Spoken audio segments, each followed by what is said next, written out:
Как я увижу, что когда я в эфире? Все, можете начинать.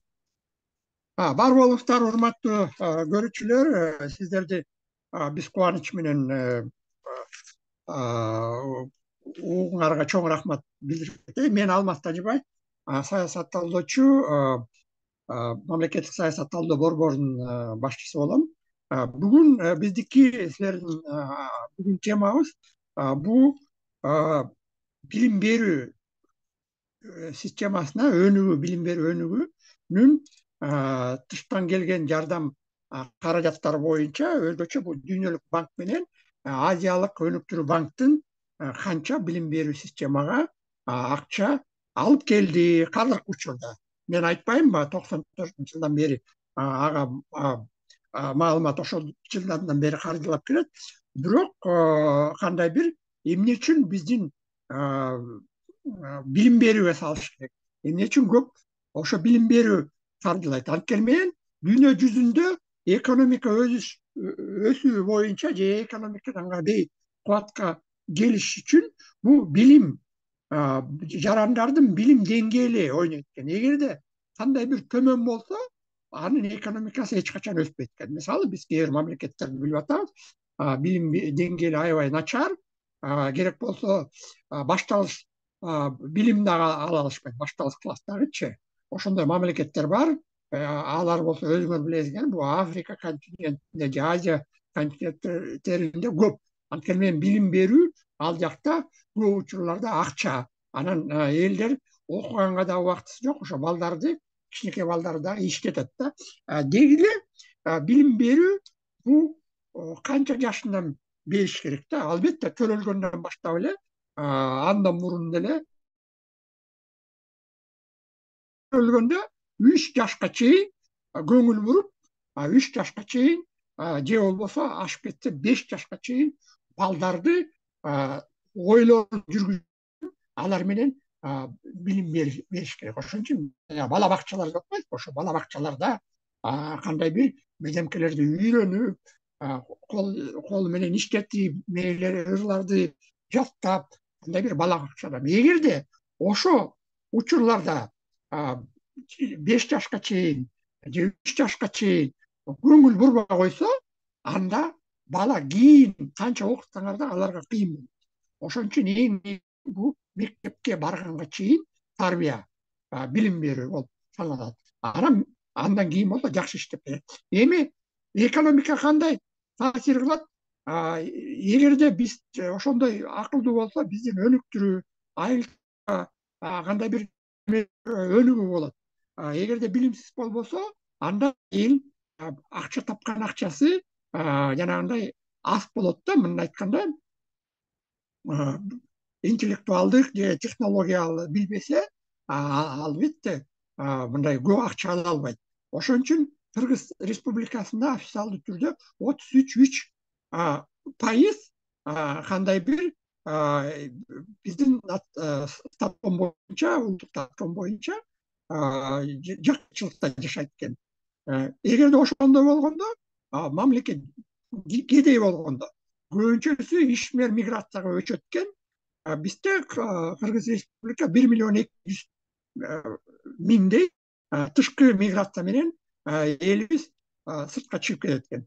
Эми мындай биздин экономикабызга кандай бир ички дүң продукция $1.300 болот экен экономикага байланган.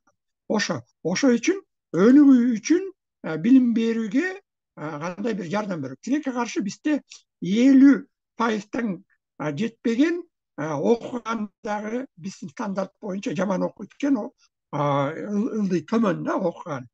Пиза болуп өткөрүп, биз акыркы орундарды ээлеп келгенбиз 2 ирет боюнча. Айыл жергесинде 70% болсо, базовый билимге жеткен эмес да. Бишкекте алар болсо 43% болот. Элестирсең, 70% башталыш класстын, мындай айтканда, тамганы, стандарт боюнча тамганы окуганды билишпейт. Көбүнчө учурларда же түшүнүшпөйт. Ошо 6% балдар бала бакчага эле барат экен, калгандары барбайт экен. Жок, 6% мектепке барбайт экен да, негизичи. Кыргызстанда жана айтып атпайбы маани берген биздин бала акчаларга барган 23-24% барат экен. Демек бул билим берүүгө көп кетип атат. Эми билим берүүгө бизде сарпталган 22-жылы 34 миллиардга чейин болгон, 41 миллиард 23-жылы азыр болсо 56 миллиардга чейин келип атат каржылаган акчалар. Bundan кийин биз силер менен айтып кетебиз. Эми ошо билим берүүгө жанагы эки банк бар экен бизде. Бул дүйнөлүк банк. Дүйнөлүк банк 92-жылдан бери 2,7-3 миллиардтай акча каржылаптыр. Ошонун ичинде гранттар дагы бар. Билим берүү жакта 6 азыр долбоор бар. 4 мектепке чейин 2 башталыш класстарга берет экен. Бул биз болсо 23-июнь 21-жылы 4 миллион 800 доллар алдык. Грант катарычы. Анын ичинде индикатор да коет, текшерүү боюнча дагы бар. Анан алдыга окутуш үчүн дагы бир грант алып турбуз, 25 миллион доллар. 25 миллиону бул кредит катары алдык да. Албетте аны ушу 25-жылга чейин ишке ашырылат экен. Бул дүйнөлүк банк. Ушуга дүйнөлүк банктан жалпысынан биз 50 миллион кандай бир 55 миллиондой акча ушу 25 жылга чейин ишке аракет кылып алабыз. Экинчи Азиялык өнүктүрүү банк боюнча бул дагы билим берүү тармакка берип атыптыр. Мындай айтып койсок, бу жерде 3 грант келип атат. Биринчи грант 28 жыл бүтөт, ал 5 миллион. Экинчи грантты болсо мектеп чөйрөсүнө берген, 7 индикатор менен 15 миллион акча берип атат, ал 25-жылы бүтөт. Анан кредит алып турбуз, ошо билим берүү секторду өнүктүрүү үчүн реформалоо боюнча ал 25-жылы бүтөт, ал 20 миллион доллар. Ушунун баары мамлекетибиз карыз алыптыр. Эми албетте ошону кандай бир көзөмөлдөш керек. Натыйжалуу өтүп атабы, өткөн жокпу деп. Силерге каршы менин убактым өтүп калды. Ушу менен сиздер менен коштошом. Суроолор болсо сурооңорду берип жазып бергиле ушу YouTube'дун астында. Кийинки чыгышта силерге жооп бергенге аракет кылабыз. Бар болуңуздар.